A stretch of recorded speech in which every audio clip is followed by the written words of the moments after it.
तो hello friends, welcome to my channel. और आज का ये जो वीडियो है वो हम सीए को डेटा कैसे भेज सकते हैं और बैकअप कैसे ले सकते हैं। इसमें एक दो तरीका होता है, तो वो दोनों भी तरीके मैं आपको बताऊंगा। वीडियो अगर पसंद आता है तो प्लीज़ मेरे चैनल को सब्सक्राइब करिएगा दोस्तों।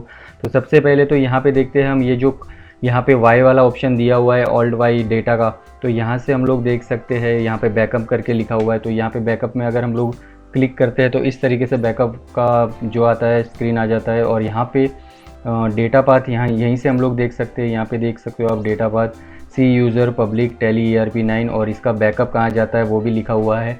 तो अभी हम लोग यहाँ से देख लेते हैं कि सी यूज़र में है या नहीं ये डेटा। तो यहाँ पे सी में जाएंगे हम लोग, और सी में जाने के बाद यूज़र्स में जाएंगे, और यूज़र्स के बाद पब्लिक के बाद टेली ERP9, और टेली ERP9 में डेटा में ये देखिए ये 1000 वाली जो कंपनी है उस पर मेरा काम चल रहा है। 10,000 वाली पे मैं आपको बता देता हूँ। यहाँ से देखिए, यहाँ से हम लोग करेंगे, ये देखिए यहाँ पे रवि एंटरप्राइज लिखा हुआ है, 10,000 वाली कंपनी। ये भी यहाँ पे देख सकते हो, ये ओपन है रवि एंटरप्राइज वाली कंपनी 10,000। तो इसी पे मेरा काम हो रहा है। तो अभी यहाँ पे हम लोग को ये दिख गया है, तो अभी यहाँ से ये हम कॉपी कर लेंगे। ऐसे इसको कॉपी कर लेना है। देखिए ये विंडोज सी में यूज़र्स में पब्लिक टेली ERP9 डेटा में ये 10,000 वाली कंपनी, इसको मैंने कॉपी कर लिया। और कॉपी करने के बाद समझ लो मुझे ये डेस्कटॉप में ये रवि वाले फ़ोल्डर में डाल देना है। तो मैं यहाँ पे कंट्रोल V कर दूँगा, और कंट्रोल V करने के बाद मैं इसको राइट क्लिक करके इसको रेयर फाइल में कन्वर्ट कर दूँगा। तो ये रेयर फाइल में होने के बाद इसका साइज़ और छोटा हो जाता है। तो यही मैं मेल कर दूँगा CA को जब मैं डेटा भेजूँगा। तो ये एक तरीका हो गया आपका डेटा भेजने का। और दूसरा, अगर आपको ऑटोमेटिक बैकअप लेना है डायरेक्ट, इसे फ़ोल्डर्स में जाके नहीं करना है, तो वैसे भी आप एक बैकअप ले सकते हो अपना टैली का। तो वो कैसे लेते हैं वो मैं आपको बताता हूँ। तो यहीं पे हम लोग देखेंगे, वाई में जाके बैकअप करेंगे।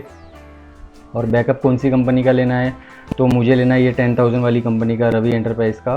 तो ये ऐसे एंटर करेंगे, और समझ लो ये जो बैकअप डेस्टिनेशन पाथ है ये मुझे चेंज करना। अभी ये सी रवि है, तो मैं यहाँ पे कुछ और नाम दे देता हूँ। समझ लो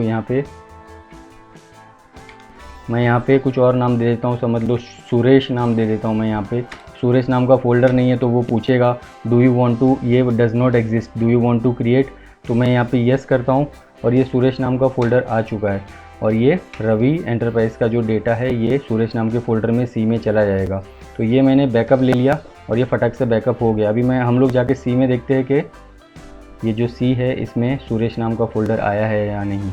तो ये देखिए सुरेश नाम का फ़ोल्डर आ चुका है, और ये टीवी के फाइल का यहाँ पे बैकअप हो चुका है। तो पहले ये रवि में जा रहा था, बट अभी मैंने चेंज किया, वहीं से मुझे यहाँ पे फ़ोल्डर भी नहीं बनाना पड़ा। ये देखिए यहाँ पे होता था पहले रवि नाम के फ़ोल्डर में, अभी मैंने सी में सुरेश नाम का फ़ोल्डर बनाया। तो ये इसमें भी बैकअप होता है। तो एक बैकअप ऐसे होता है, और एक डेटा हम लोग वहाँ पर जाके ले सकते हैं फाइल्स में जाके, जो कि हम लोग उसका डेटा का पाथ यहाँ से देख सकते हैं।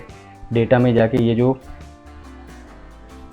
डेटा में है कॉन्फ़िगर में, यहाँ से डेटा का पाथ देख सकते हैं कि आपका डेटा पड़ा कहाँ है।